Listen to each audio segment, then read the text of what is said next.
Dragon's Dogma is your sword and sorcery fantasy-based game. It's set in an open world, but this is an action-based fighting game.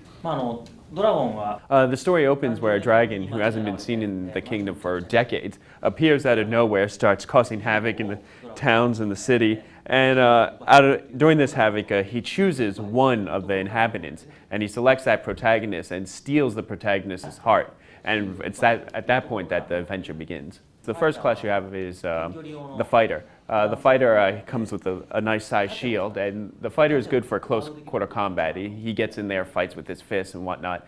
He has weapons, of course, but he also uses the shield to protect himself from attacks and to protect your party.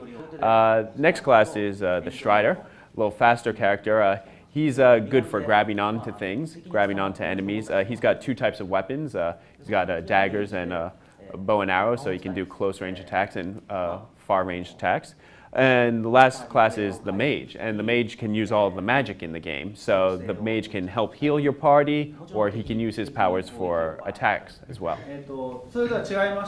The big boss fights are only just one aspect of what you can do in this game. There's so many different types of creatures, so many other types, and the gigantic bosses are just one type of those creatures in the game. The focus in this game is not so specified. There's so much you can do, from fighting the creatures, the story elements, the exploration, the talking to the other characters in the game. There's so much you can do that is not as singularly focused. There's more to it than just killing big creatures. The game is Dragon's Dogma. It'll be out early 2012. It'll be available on the PlayStation 3 and Xbox 360. So please, when it comes out, please check it out.